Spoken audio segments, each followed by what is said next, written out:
Hey there, teacher friend. Before we jump in, we want to invite you to something we know you're going to love. The second annual Teacher Summer Talks is our free summer audio summit for teachers, and it's happening June 23rd through the 26th. This is your shortcut to feeling prepared and confident for back to school without giving up your summer to do it.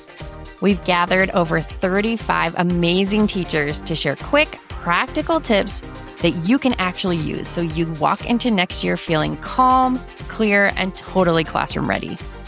And the best part, it's all audio. No Zoom links, no screens, just pop in your earbuds and hit play from the pool, the car, or wherever summer takes you. So if you're ready to get your teaching game plan together with just the right amount of fresh start energy, we would love for you to join us. Grab your free ticket at secondstorywindow.net/summit. We can't wait to see you there.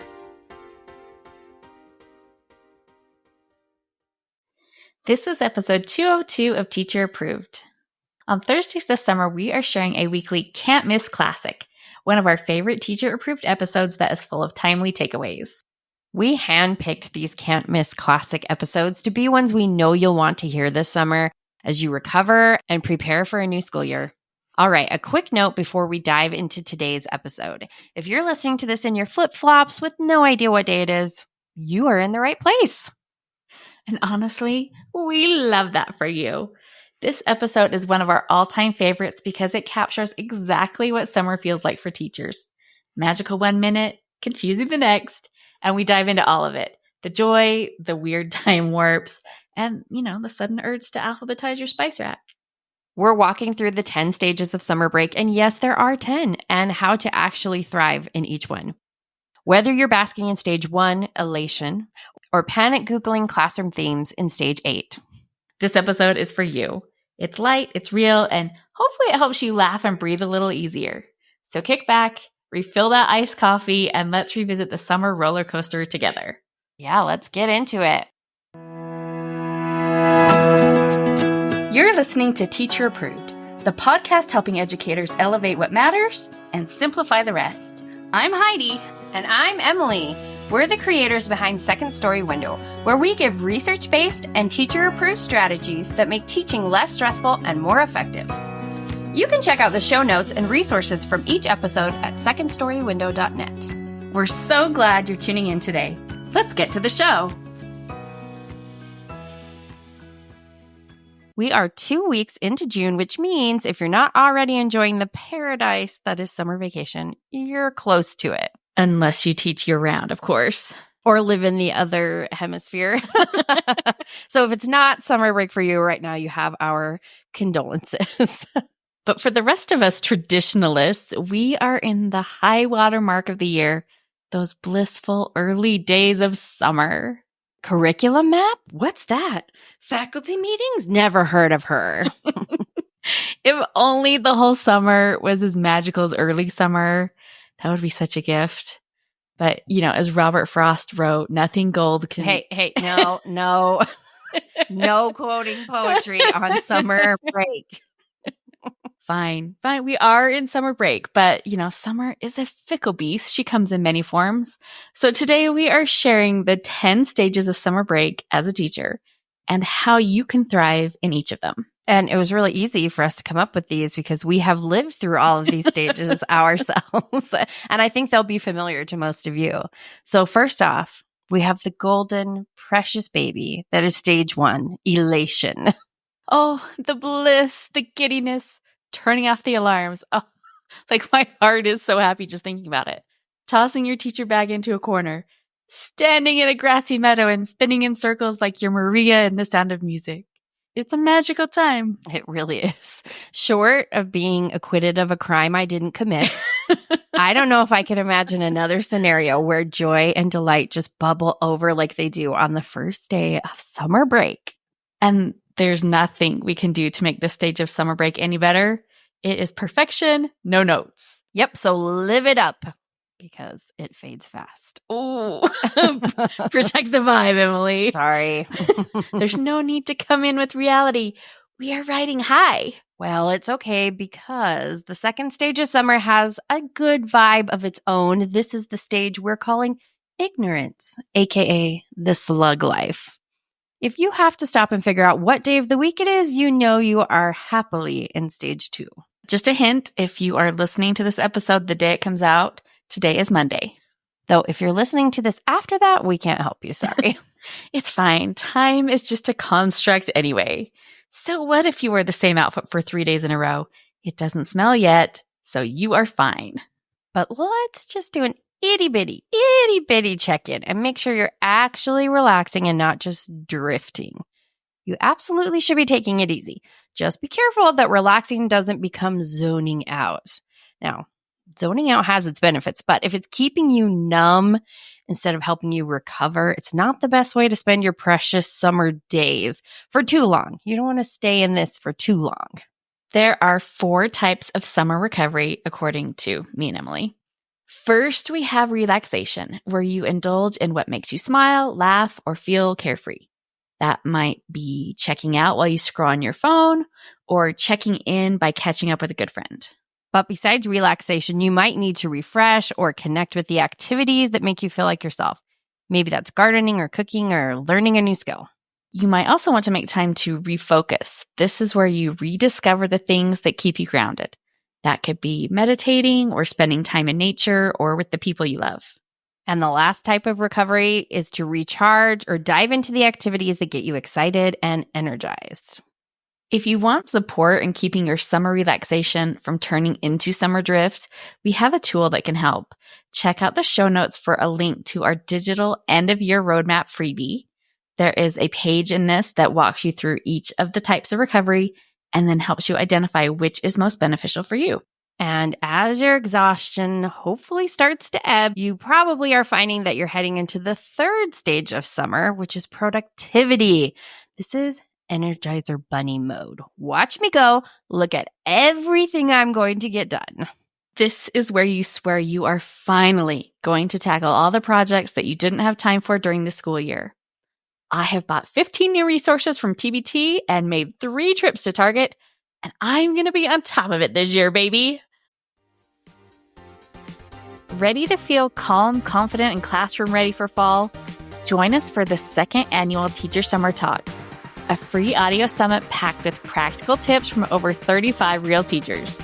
No screens, no stress. Just smart ideas that you can listen to anywhere. Grab your free ticket at secondstorywindow.net/summit. And this stage is quickly followed by the 4th stage of summer, which is procrastination. Your ideal self makes big plans that your real world self just can't quite achieve. Well, maybe your real world self can get it done, just not till tomorrow. Or maybe next week. It is summer after all. Don't worry, we've all been there. We've got so many things we want to or need to get done before school starts, but actually getting them done is tricky. Another page in the end of year roadmap is going to be your friend here. Use the school readiness journal sheet to set some goals for your back to school tasks. Then you know exactly what needs to get done before the new year without having to sacrifice your whole summer to your to-do list. And don't sweat it because we've still got tons of time, or at least some time before school starts.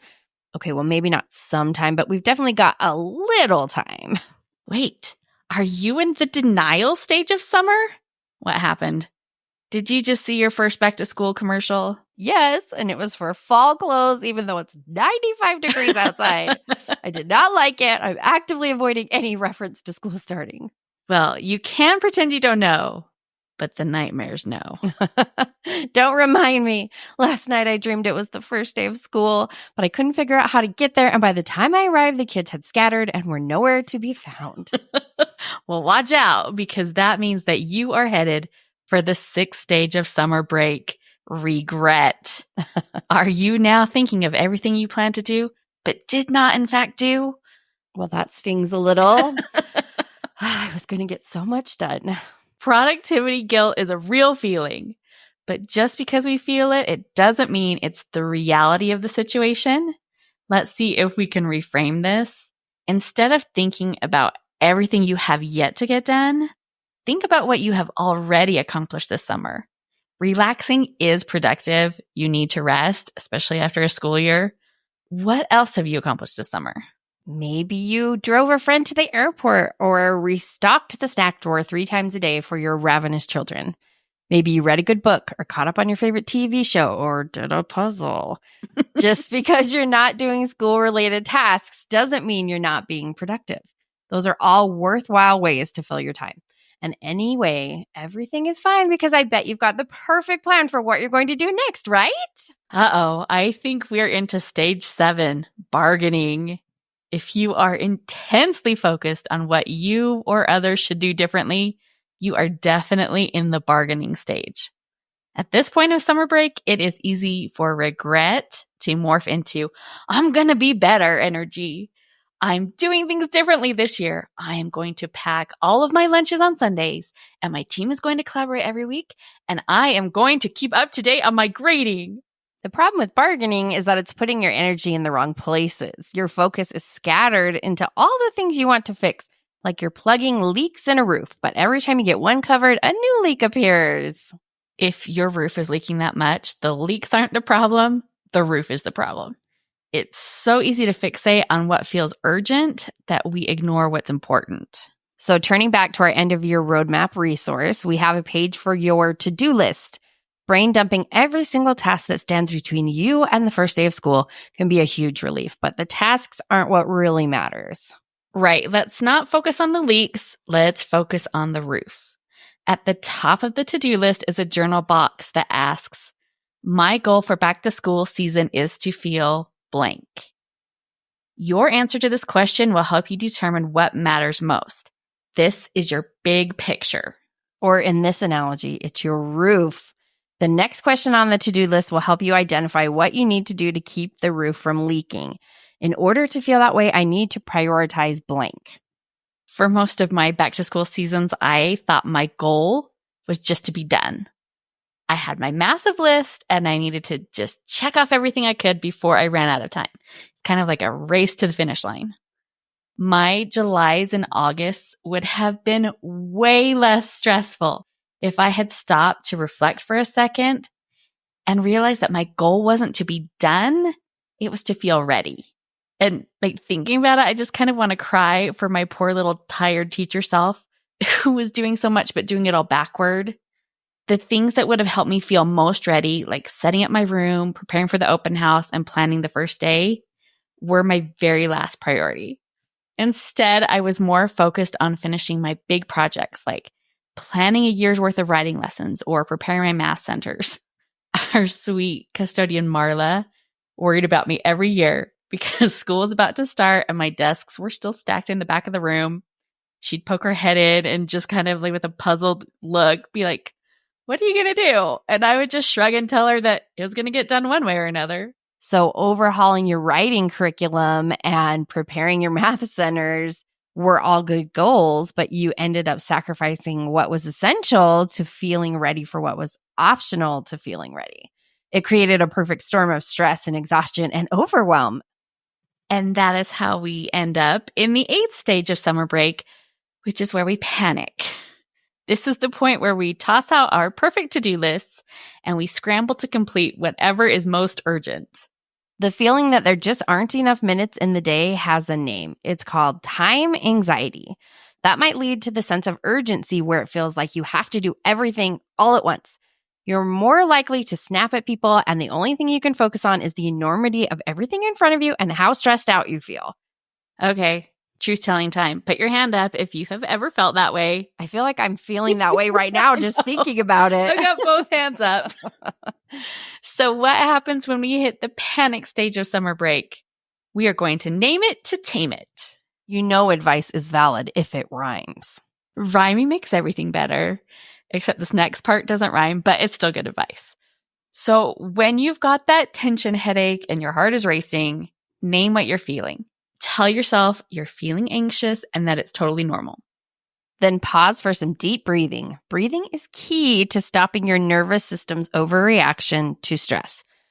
Close your eyes if you can and take slow, deep breaths.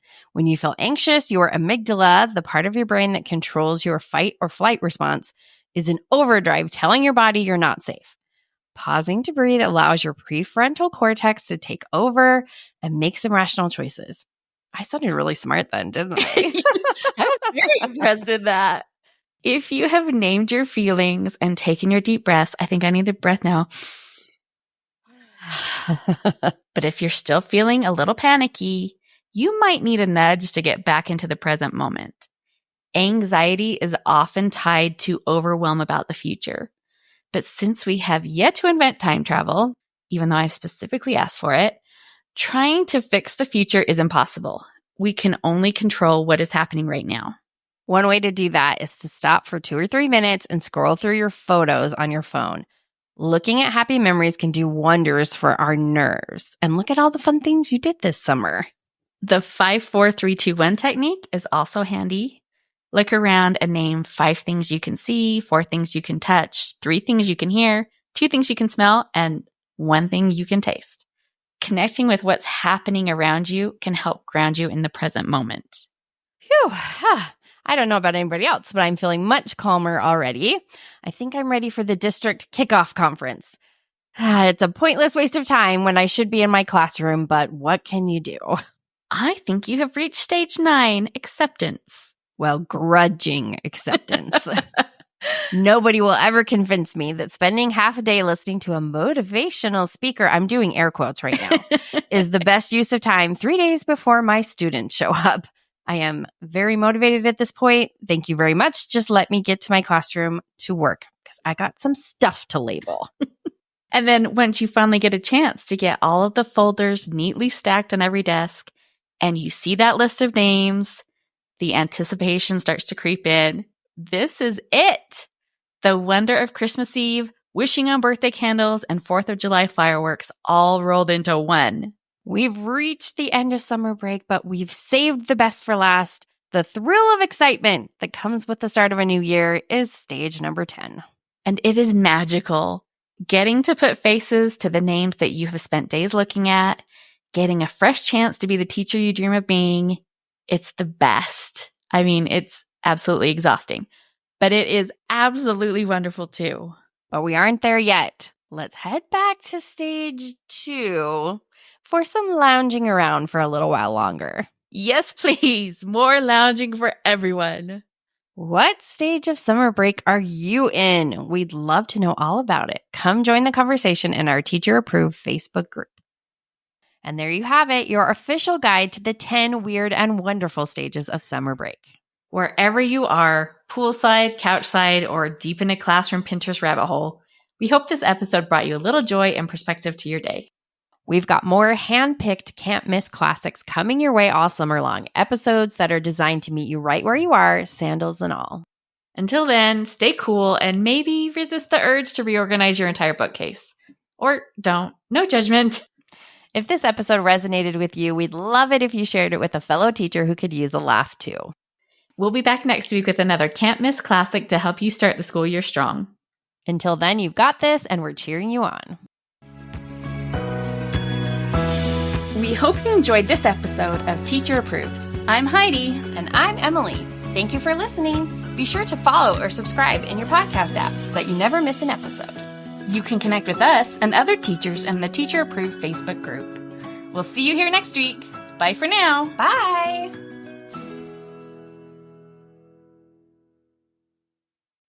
So did you grab your free ticket to Teacher Summer Talks yet? It's free, it's audio, and it'll help you start the year strong without sacrificing your summer.